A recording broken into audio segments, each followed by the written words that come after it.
In the original Sonic.EXE The Disaster, Sonic was going to return as an admin-exclusive survivor in 1.4. This obviously never happened since TD got taken down before that.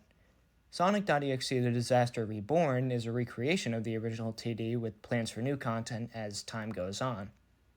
Sonic's inclusion in TD Reborn is undecided as of the moment of making this video. Early Sonic gameplay shows him borrowing a lot from Shadow's moveset. My concept kind of steps away from that and makes him a little more original.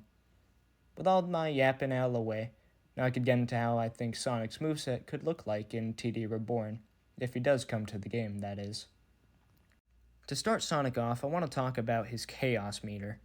In TD 1.4, Sonic was going to share Shadow's Chaos Meter, and with that, Shadow's Chaos Snap ability. I want Sonic to have a meter too, but with a different ability tied to it. I name it the Light Meter. I'll get into why I named it that later. As seen in some early TD 1.4 footage, one of Sonic's abilities was going to be the Spin Dash. It functioned nearly identical to Sonic.EXE Spin Dash, in which you activate the ability, mash the jump button to charge it up, and then you get to go really fast for 3 seconds. It was going to be able to stun EXEs, but broke the game when colliding with EXEs at that time. In my opinion, this should stay as an ability.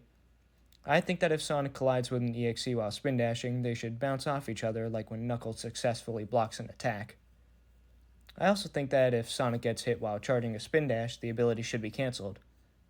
Hitting an EXE with the spin dash would also charge Sonic's light meter by 25%. The spin dash would have a 24-second cooldown.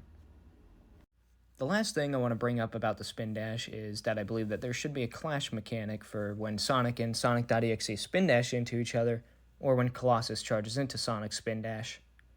When either of those events happen, I think that Sonic and the EXE should be locked into a QTE in which they have 3 seconds to mash the jump button as best they can.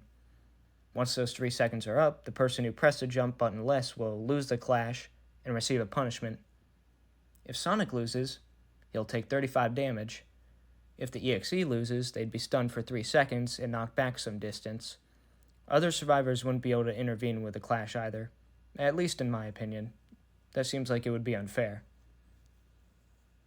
Sonic's second ability in 1.4 was going to be the homing attack, Shadow's homing attack. I think it'd be a better idea to replace the homing attack with Shadow's boost ability from TD 1.3. Since 1.4 is going to be replacing Shadow's boost with Chaos Spears, I think it would make sense to save Shadow's boost and then give that to Sonic, replacing the original sound effects for it with the air boost and stomp ones from Sonic Frontiers. I wouldn't change how it would work at all, though. One thing I'd add is that stomping away the EXE should fill Sonic's light meter by 25%. I believe boost should have a 30-second cooldown.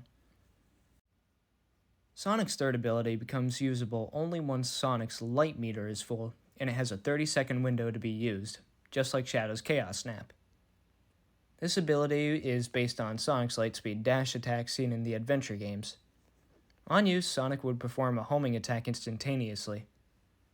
If he lands it, he can perform a second one right after.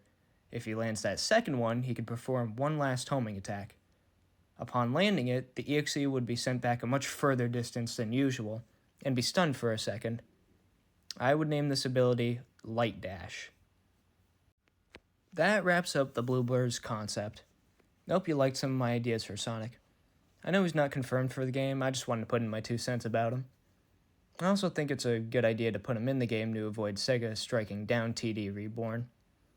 I figure that if they see Sonic saving his friends and fighting his murderous counterpart, that maybe Sega would have much less of a reason to go after the game.